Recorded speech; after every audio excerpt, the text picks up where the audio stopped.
Good morning, everyone, and welcome back to Urban Backyard Container Gardening. It's a beautiful Saturday morning, and before the heat really sets in, I thought we'll make a relaxing walk around the garden to see what's happening. We'll look at what's growing well, what needs a little attention, what's ready to harvest, and maybe even a few surprises along the way. If you enjoy gardening, cooking, and simple living and homesteading, be sure to hit that subscribe button.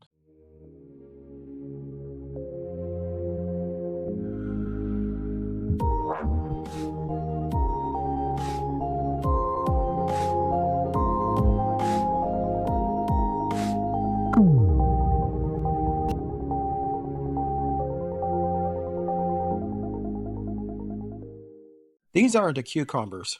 They're climbing nicely. Whenever I walk through the garden, I always check underneath the leaves because cucumbers have a way of hiding from you. One day they're tiny, the next day they're oversized. Harvesting regularly keeps these vines producing longer. These are my green beans. It's a very small amount that I planted. They are now producing pods and will be ready for harvesting in about another week to 2 weeks. These are my recently planted fall crops, and they seem to have settled in nicely. The turnips and collards are looking great, nice and green. If you remember back earlier in the season, these black eyed peas were on the steps of death. They were not growing at all. Now look at them. They have vined and are growing up the cucumber trellis. They are producing pods also. This is our recently planted corn, sweet corn, and it is growing well.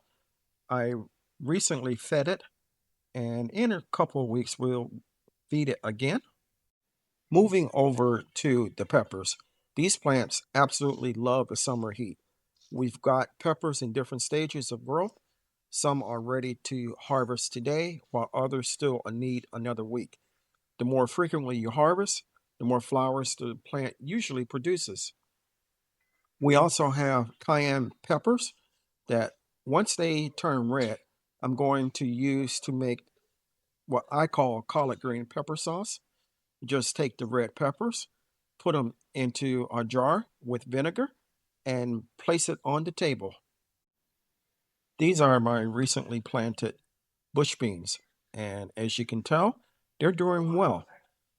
We had a thunderstorm last night and it knocked a huge limb down onto the bed, but doesn't appear to have damaged any of the plants.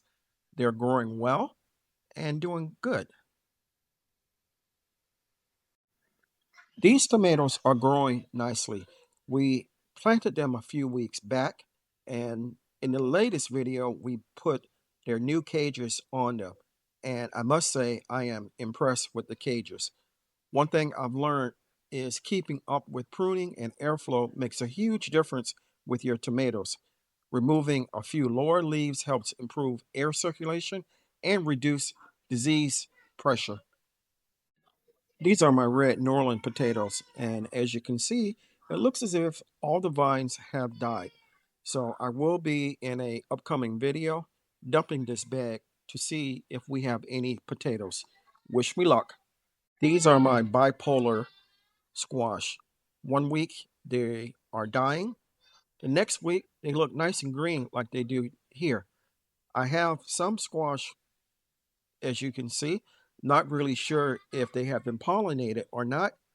I'll come out in a few days and see, and hopefully we will have fruit. These are my white watermelon. And recently they have started vining like crazy. They're everywhere, and even in my green stalk planter, you'll see upcoming. I don't see any fruit forming yet. However, I'm keeping my fingers crossed. You guys pray for me. All I want is just one watermelon, just one. This is my green stalk planter, and almost everything in it has given up the ghost. We got a few purple hull peas left, but I will be harvesting them and probably doing something with the planter, not sure just what. So I want to thank you for coming along with me, and I hope you enjoyed it. I know I did. If you haven't subscribed to my channel, take a moment to consider doing so. I can grow a lot of food by myself, but I can't grow the channel without your help. If you're interested in simple living, homesteading, raising vegetables, and cooking, this is the channel for you. Until next time, always remember to give the thanks to God, for without Him, we are nothing. Stay blessed, stay strong, and grow, grow, grow.